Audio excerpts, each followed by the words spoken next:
Jade. Hi everybody, my name is Jaden. I'm Jason. And we are the YHWH Torah YouTube channel. And we thank you guys very, very much for spending this time with us. And we thank you for spending this time with Yah. And it is a preparation day.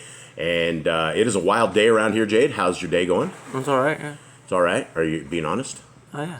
It's been a wild morning. I sometimes there's things that relate to our life that absolutely relate to the Torah. And the guys don't like me spilling our dirty laundry out here, ever. But I think it's very interesting, and I think it's worthy, because I don't think that the world goes through times and without these kind of trials and tribulations, especially inside of a family as well.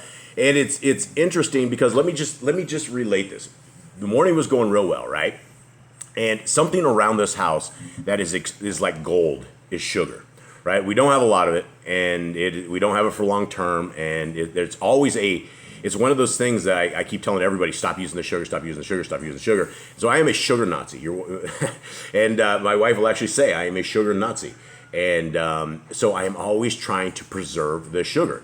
So today we had some pancakes, blessed the wife who cooks delicious pancakes, and so we had a syrup incident, right? And so the first thing it went is Cade poured the syrup to begin with, right? And homemade syrup. It's homemade syrup, right? This is homemade syrup, right? So this is Nicole's over in the kitchen, so we're all a little wound up over here. So Cade poured the syrup, right? And he poured it all over the table, all over his legs, all over everywhere, right? And I'm like, guys, we shouldn't do that. And then Jade comes out and does the exact same thing. He pours it all over his legs, poured it all over the table, everything like that.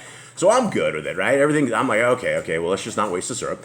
And then Eli comes out, and Eli decides to pour some in Jade's, and he pours the mighty ship of it. He doesn't get it all over the ground, but he pours a huge amount into Jade's pan. So here is the sugar Nazi, and the sugar Nazi is telling everybody that, hey, you can't drink the syrup. You need to get another pancake and soak it up. And so that became an incident, right? So we're still laughing, we're still jiving, everything's cool. And I told Jade, don't drink this stuff.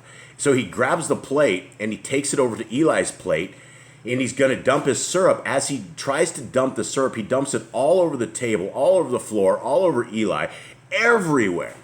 And so I am frothing, right? I am sitting here frothing. I'm like, look, I just told you guys what to do here, and look at the obedience level. And I'm like, you guys are grown men. What's going on? And as weird as this sounds, as dramatic as this is in our house, all I can do is possibly relate it to Yah, and how I can say that I am far worse of an individual than Yahuwah is ever. The greatest person or individual, whatever you want to call Yah, is Yah. There is nobody who's more patient, more kind, more gentle. And, these are the situations where I could probably handle it just a little bit differently. We can all handle it just a little bit differently. But it went from a moment where it was not a big deal, and it came down to obedience. And it was a quick 5 seconds across the table. In that 5 seconds, we caused all sorts of chaos, all sorts of drama. And I have to relate this to us keeping the Torah, right? How many times has our Creator been patient with us? If I was the Creator, I would have probably put some boils and some heat on your guys' feet for an hour or so, and had you guys realize the errors of your way. If I had that kind of power, maybe not. But look at the power that Yah has, and look at us as a family. Jade, how you doing, buddy? Good. Good? Everything good? Got your head down there. Everyone's kind of demoralized here. We just put it out on this table. Eli, how you doing? Pretty good. How's your pancakes? Pretty good. Everything good? Kate, how's your pancakes? Good. Everyone full? Yeah. All right. Well, is this? Are we done with this incident? Did we learn anything from this morning? Just don't pour a mother load of syrup everywhere. Yeah, don't take the golden syrup and put it somewhere. Jade, what did you learn?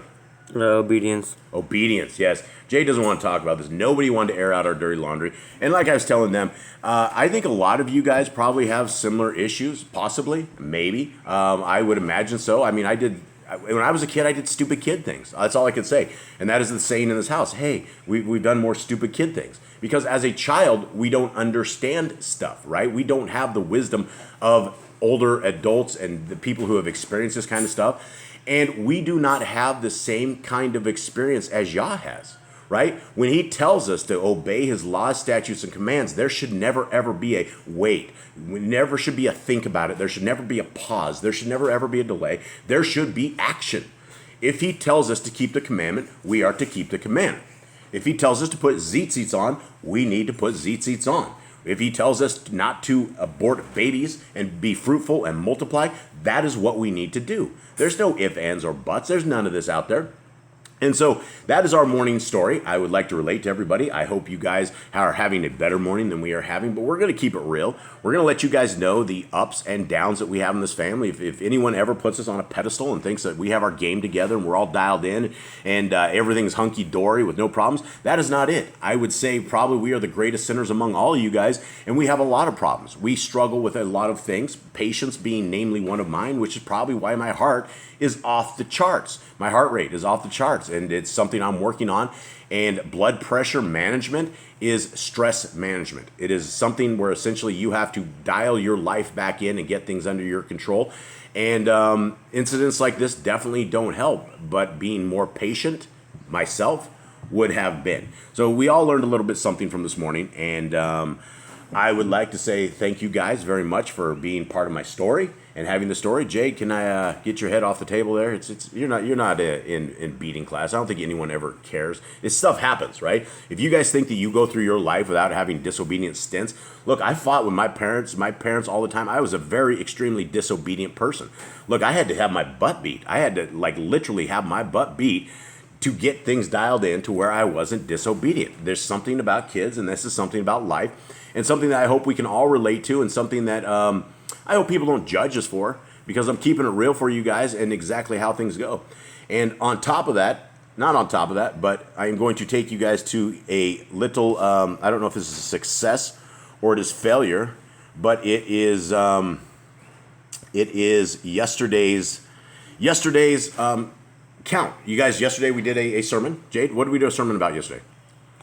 Yesterday was about which one we did. We each did our own. Then we had the Youth for Yah. What do we do for what do we do for Yahoo and the Torah this morning? Tithing, right? So we ended up with tithing, and we made possibly maybe a bad joke, but I thought it was very relevant, and I actually posted this. The Book of Demon. I don't think the Book of Demon has ever been written, and I never ever thought that my life would be to the point where I wrote the Book of Demon, and it probably sounds extremely bad, but when you look at the post that we did, and the first demon, the first law of demons of the Christianity is the laws are on the cross, right? So I understand these are hard words to hear. I understand these are things that people don't want to hear, but I would, if people think that I'm going to tickle their ear and do what decades and decades of pastors and preachers have done, where it tickles their ear and people can live in sin, I'm going to tell you no. If you live in sin, you're going to die a very painful death, and you will end up in hell, and you will end up with eternity of horribleness, right? We need to seek our Creator where He is to be found. And I guess this is success, because yesterday we had 24 views, and in those 24 views, we lost 2 people. That comes out to 8.8% of the people we lost. So in 24 people, when you lose 2 views or two subs, you've lost 8%, which is amazing. That is absolutely the best news that we could possibly ever have right here. And I say it is the best news because, friends and family out there, we consider all you guys that. We are not here for fame. We are not here for fortune. We are not here for anything other than in yelling our Creator's name out there and yelling His laws and letting everybody know the end is nigh. That everybody needs to be following these laws, statutes, and commands. And if we do not follow these laws, statutes, and commands, we're going to lose the most important thing that we can ever lose, our soul. And our soul will be dwelling with evil for a long time. So guys, we did a very, very good job. And unfortunately, it does offend some people. But we don't care. When I said we're not here for fame or fortune, I lied. We are here for fame. But it's not our fame. It's Yah's fame, right? And we're not here for fortune, but we're here for Yah's fortune. Because Yah will deliver what He needs. And in Yah's ways, if you guys want to become filthy rich, read the Torah. you guys will become filthy, filthy rich. And I'm talking about monetary value. I'm talking about the wisdom that you will never get anywhere else other than the Word of God. The Word of Yah is where you will guys become filthy rich. And if you think I'm talking about filthy rich in this world, it's not. You don't want to become filthy rich. Eli, give me a drum roll. All right. And I got Jade, he's not speaking anymore. Cade's not speaking anymore. I got Eli, he's still smiling a little bit. Cade has a little bit of a grin, but it was a rough morning. But we will continue on. Everyone gonna be all right? Cade? Yeah, I'm fine. Jade? Yep. Almost? All right. I can't, when Jade doesn't give me eye contact when he's mad at me, but that's all right. All right, Numbers 19. And Yahuwah spoke unto El Moshe and unto El Aaron, saying, This is the ordinance of the Torah, which Yahuwah has commanded, saying, Speak unto the children of Yashrael, that they bring you a red heifer without spot, wherein is no blemish, and upon which never came yoke. And ye shall give her unto Eleazar the priest, that he may bring her forth without the camp, and one shall slay her before his face. And Eleazar the priest shall take of her blood with his finger, and sprinkle of her blood directly before the tabernacle of the assembly 7 times. All right, what do we have here that we have never seen before?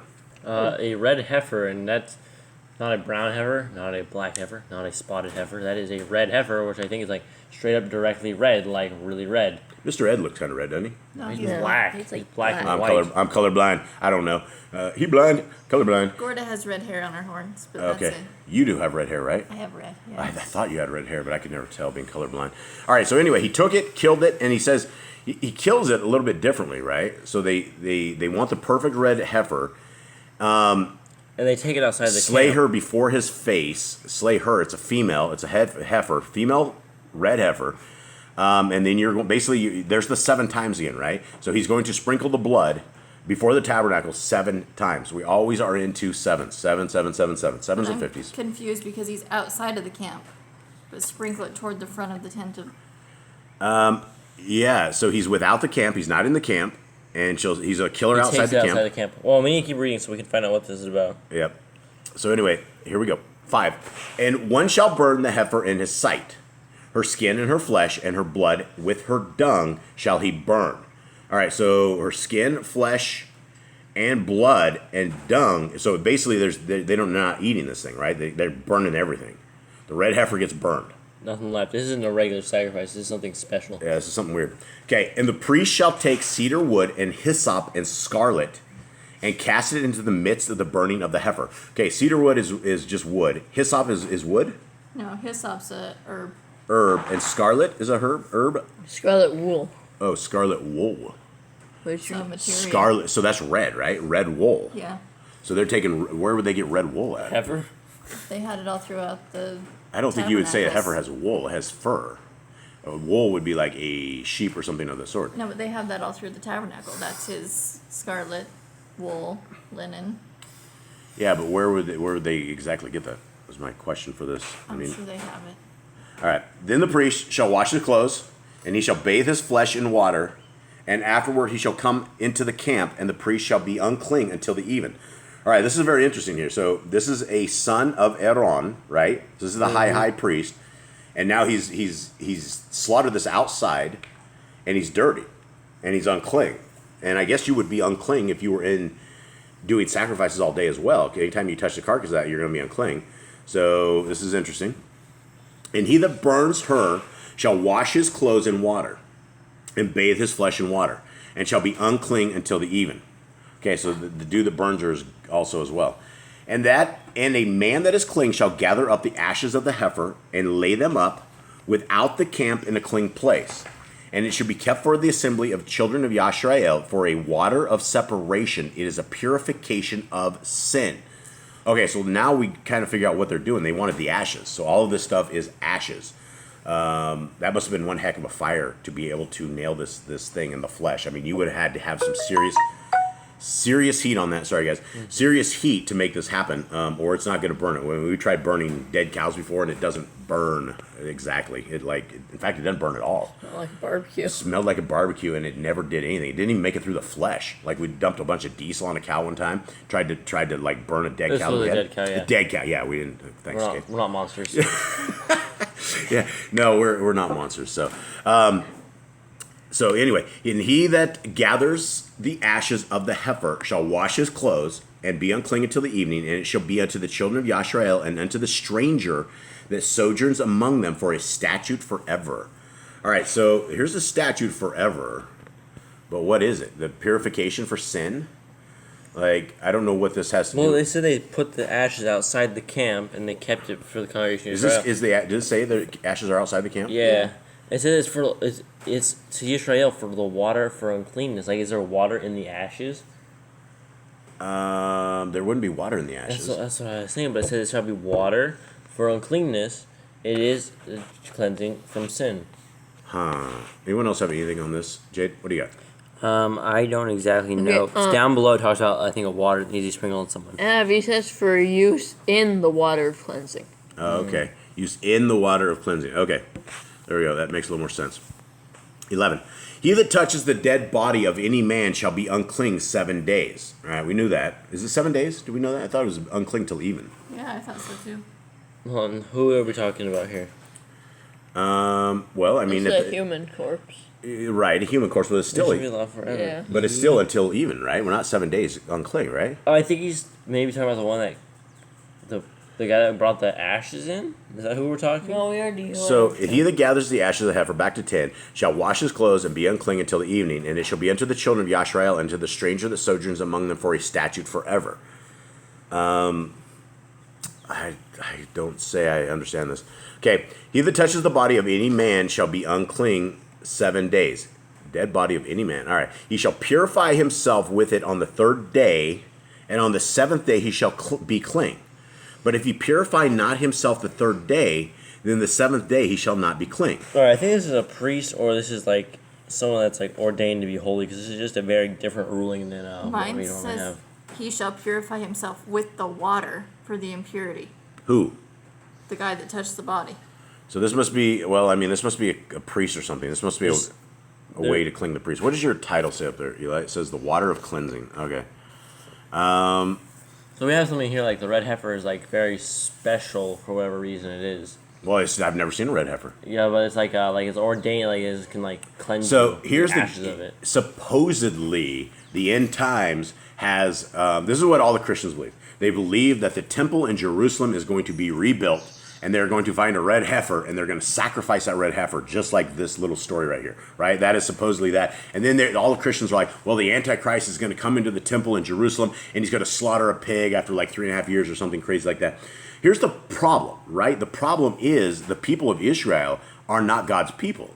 The land, if they build a temple, it is not going to be the temple of Yah. Whatever is built over there is going to be under the hand of Satan. And I don't necessarily think that's true. I think that's all a whole bunch of Christian hoaxing that everybody thinks. And it's the same hoax that everyone says, if you bless Israel, you will be blessed. Now, what does that mean, guys? If you bless Israel, so we turn the comments off on the biggest video that we have that does like, 4,000 views a day.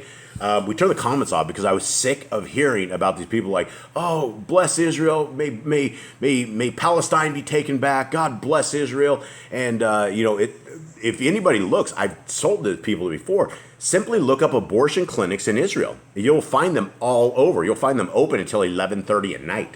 So Israel is not a holy place. So anyway, back to the lesson here. So I don't think any of us have a clue what's going on. 13. Whoever touches the dead body of any man that is dead and purifies not himself defiles the tabernacle of YHWH. So this is definitely priest.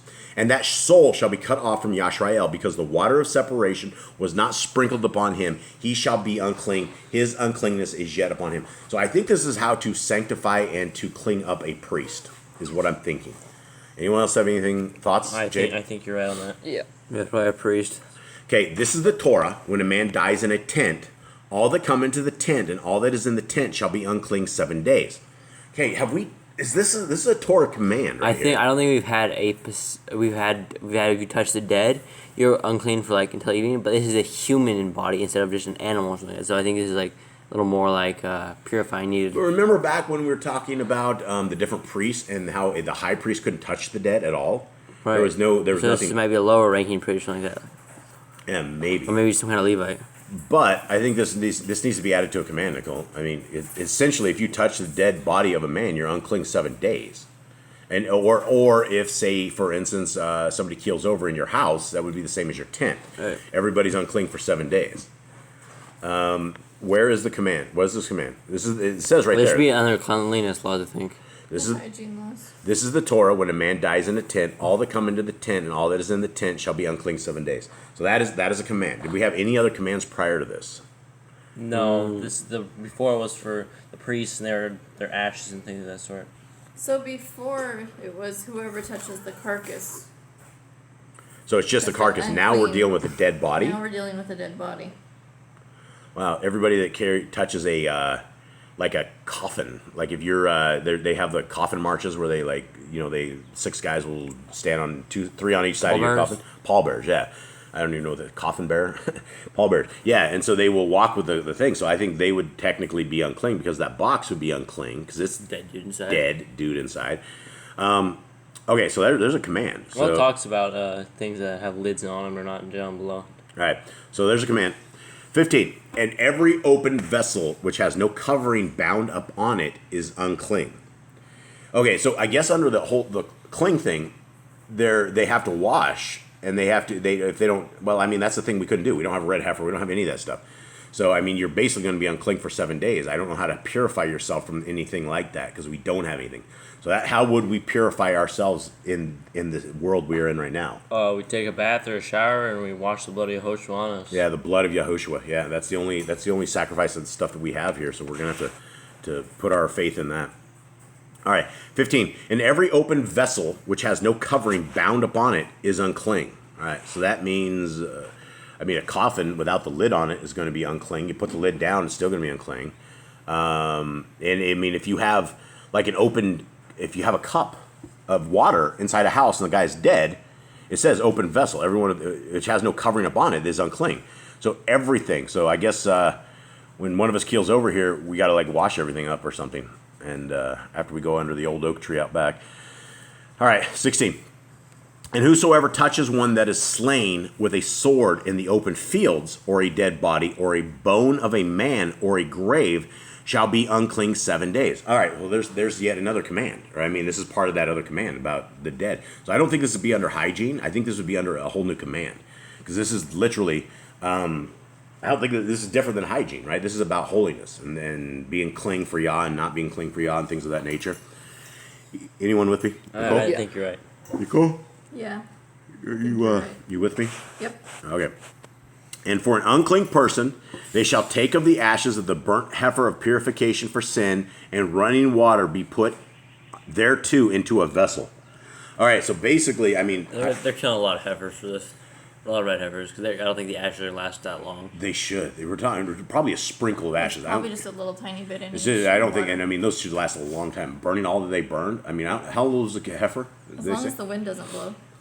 And Well, I think they collected the ashes, right? So how old is the heifer? Anyone? I don't think It it says. doesn't say. It says which has no yolk, has no constant. Okay, so that could be a 3-year-old cow that didn't have a baby. It's whatever does not get impregnated by a bull is what a heifer is. And so it could be a huge cow. I mean, that could be a very huge cow. I mean, they could separate it so it never gets pregnated. All right. I wonder if they had more red heifers. I wonder if that was just a common thing to have a red heifer. I don't know. It's not common anymore because I know it was a huge thing when they were trying to hoax everyone saying they were going to go find the red heifer. And I remember 8-9 years ago, they were like, we found the red heifer. And everyone's like, the red heifer, they found it. So I don't know if it's still alive or what it is, but Hopefully that cow's out grazing somewhere nice. Yeah. Being left alone. hopefully it broke the fence and went and got impregnated so they don't do this to it. All right. There we go. So tents, everything. So everything, did I do 18? You read... And a clean person shall take hyssop? No, I don't think so. No. No. All right. And a clean person shall take hyssop and dip it in the water and sprinkle it upon the tent and upon all the vessels and upon the persons that were there and upon him that touched a bone or one slain or one dead or a grave. So this is probably why people shouldn't have skull candles. You know, have you guys ever seen it back in the days where they all have a human skull and they have a candle on top of it? No, I've never seen that. Maybe it's just some creepy Hollywood stuff or That's something. jacked Creepy for up. me. Yeah, well, anyway, that's what they used to have. I mean, people have skulls, human skulls and stuff like that. So Well- you wouldn't touch a bone. You wouldn't want to touch a bone. or dead. I mean, if there's somebody's dead, what do you do? Those people need to have a chat. Yeah, that's not so good.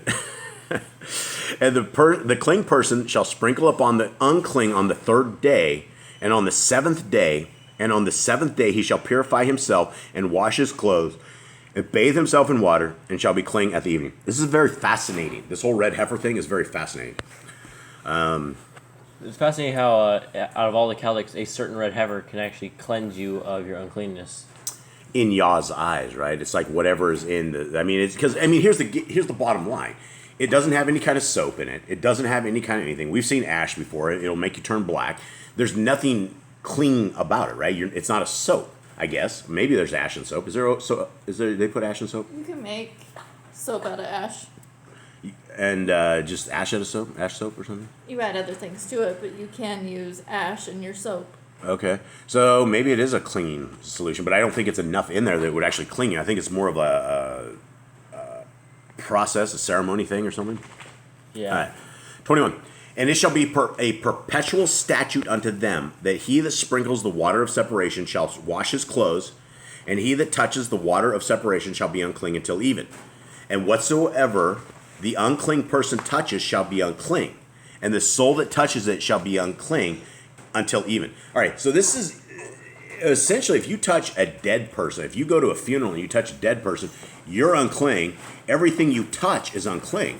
And unless you can stop that ritual of uncleanness, because you don't have this on day 3, right? You don't have the red heifer stuff. So you're going to be perpetually unclean unless you can plead the blood of Yahushua and somehow, get yourself right, which is very interesting. Anyone else see the fascination here with this? Yeah, we're unclean probably forever. Yeah, and so that's a human body. So I don't think we'd want. I don't know what it is about touching the corpse of a dead body. Could be why he's should let the dead bury the dead. Yeah, let the dead bury the dead. Don't touch them. You shouldn't be touching these things. The poor morticians. The poor morticians are unclean forever. Yeah, if that is your job profession, I'm sorry. I'm very sorry. There could be something better. I mean, I can't imagine too much jobs worse than that, but maybe. So anyway, that is it. That is a fascinating chapter. I don't know so much. We got this. We have a command with like 3 verses to it, right, Nicole? It has more than that, but More than that, but you will dial that in. it's already there. All right. She is so good at this. And I appreciate you guys. Appreciate you, big family out there. We love you guys. We would not share the stories of our issues if we didn't love you guys and think you guys were our families as well, because we know families don't judge. And our issues are things that we will get through. We always do. And sometimes people smile by the end of the day. Sometimes we're grim at the end of the day. Whatever. But we'll get through it. And, I tell everybody, and something I need to remind myself, we are blessed beyond blessings with everything. Every single breath that you take is a blessing from our Creator, right? It is amazing that we can sit here and not even think about breathing and imagine the world of creation if we had to think about breathing. You would die every night. Every night you would die. Somebody would have to sit there with it. All right, somebody's going to sleep. All right, you're going to have to sit there and wake everyone up for this hours and routine them, or they're all going to die. We don't have to do that. Creation in of itself is perfect, and it's beautiful. And we need to be grateful for our lives. We need to be grateful for every circumstance that we are in, even the times where iron sharpens iron. That is where we need to be grateful that our Creator has given us people that love all of us so much, and that we are sharpened. And if we weren't sharpened and we could just do crazy stuff, then that would just be a rebellious world. So seek the kingdom where it is able to be found. It's a preparation day. What does that mean for everybody? That means it's the day you need to prepare for Shabbat. You do no cooking, no cleaning, no work, no anything. You do anything, only rest on the Shabbat. And you spend time with our Creator. That means you have to be working today, getting everything prepped for tomorrow so that you can rest for tomorrow. By sunset today, it is game over, right? It is game over. We do no more work. We don't do anything. We rush to the end of today because we know that today's it, and that tomorrow is a day of rest, is a day of complete peace, and is a day that our Creator has given to all of us to recharge His beautiful creations. And much love to everybody out there. Huge hugs out there. High fives to everybody, and thank you guys very much for those listening in, and to those that unsub. Goodbye. I hope you guys have a wonderful life, and I hope you guys learned something here, but we are doing our job, and we appreciate it. Come back when you repent. Yep, come back when you want to hear some more, because this is all we'll ever be talking about, and it will never, ever change. So much love, everybody. All right. Shalom. Shalom, everybody.